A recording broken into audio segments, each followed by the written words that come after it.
talaga si Elias, uy. As in, alam mo, basta start na nakita ko talaga ang batang ito. Hay, nako. Iba yung, ganun yung feeling ko kay Idol Juliet. Yung pang, nanindig talaga, balahibo ko talaga ba? Kasi sabi ko nga, hindi ako basta-basta nag-idol talaga dito sa social media o sino man mga artista. Honestly. Parang bibilangin lang yung gusto ko. Kasi doon, ang tinitingnan ko kasi, yung dito ba? Yung sa puso. Kaya itong si Elias, ganyan kadami ang mga tao na tumatangkilik talaga sa kanya, guys. Grabe. Tapos binibidyohan din niya yung mga tao, diba? Kasi nagbablog din yan si Elias eh. At yun ang pinaka-importante, no? Na marunong tayong mag-appreciate sa mga tao na nagmamahal sa atin. Sa mga tao na nagsusuporta talaga sa atin. Sa mga tao na inangat ka. Kasi kung hindi dahil sa kanila, hindi ka talaga aangat ng bonggang-bongga. So yun ang lesson na dapat nating matutunan. Kumbaga, pahalagahan mo ang mga taong nagbigay sa iyo ng suporta. Pahalagahan mo ang mga taong minahal ka. Kasi once in a lifetime lang yan na opportunity na dumadating sa atin. Kasi pag yan, hindi mo yan binigyan halaga, kusa din yan mawawala. So, diba? Ganyan ang nakikita ko kay Elias. Kumbaga, pasikat na siya ng pasikat. Alam mo yung tawag na nanatili pa rin siyang humble. Ganun dapat. Umangat ka man sa buhay, no? Ano man marating mo sa buhay, just like Aegis, nanatili yung mga paa nila na nakaapak sa lupa. Tingnan mo, until now, ang dami pa rin nagmamahal sa Aegis. So, sana kay Elias, ipagpatuloy mo yung ganyang ugali, kasi tatangkilikin ka talaga ng buong madla. Kasi, alam mo, lalo na pagsikat ka, sa totoo lang, kasi kailangan maging maingat ka. Kasi pag once hindi ka maingat, isang pagkakamali mo lang, lahat ng nagawa mo, mawawala yan. Ganyan naman talagang tao eh. Nakatingin lang sa isang bahid. Tapos marami yan mag-aabang sa'yo kasi hahanapan ka ng butas.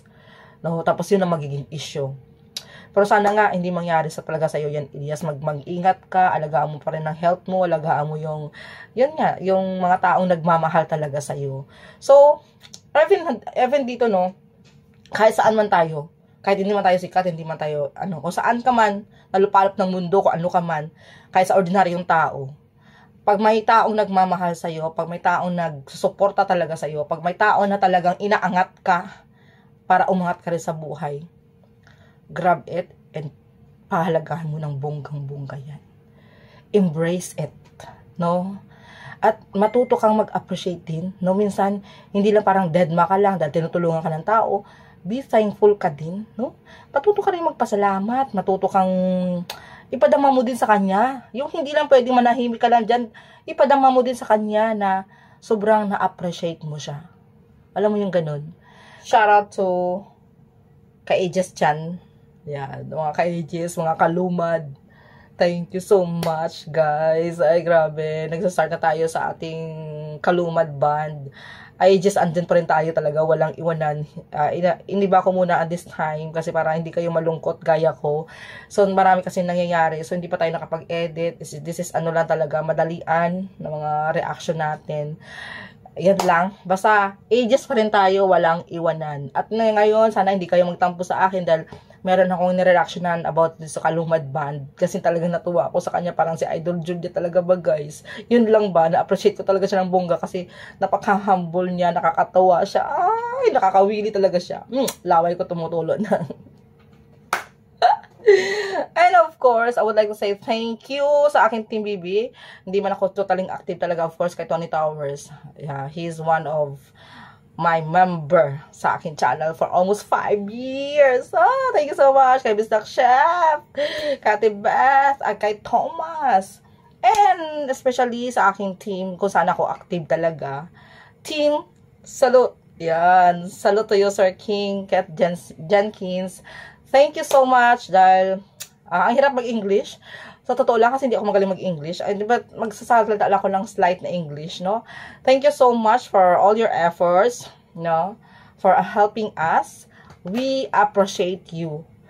So, no matter what, we we gonna support our team as we can.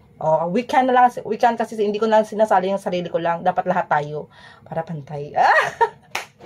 Ang hirap mag-English ba? Is one of a kind of person here in YouTube na no founder will give you super chats like giving you a salary here in YouTube. Most founder, you are the one to support them or giving back to them or just join as a member of to their channel, something like that. But yeah, hope you understand me. Ang hirap, basta yun lang. Basta tandaan yan, guys. Once in a blue moon lang talaga yan. Yung mga ganyang founder dito sa social media. No?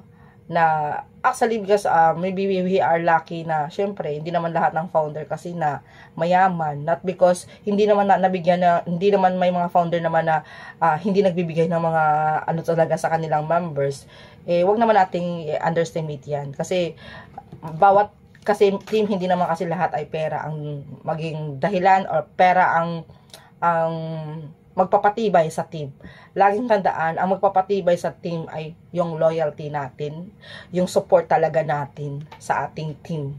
At of course, matuto tayong mag-appreciate at magpahalaga sa ating team. Yun lang. And the best talaga, ang susi ng samahan ay enjoy lang and have fun. Kasi pag hindi mo ini-enjoy, masyado mong dinidibdib, ang mga bagay-bagay dyan ay walang mangyayari sa'yo yan. Konting kimbot lang, lalayas ka na naman. Konting kimbot lang, tatampo ka, no? Well, it's not a good mindset talaga pag ganyan ka sa social media. Kailangan marunong ka makisama, kailangan stay positive ka, kailangan, yun lang, stick to one lang ba? Mag-stick ka lang at saka follow the rules din. Pag merong suggestion, feel free to open or feel free sabihin yung suggestion mo. Wala namang masama niya kasi hindi ka naman sinasabi na wala kang karapatan na mag-suggest dito. Kasi may mga ganong team ha. Pero ito sa Team Salute, you are open to voice out your feelings. No? Yun lang. And have a good day. Salute.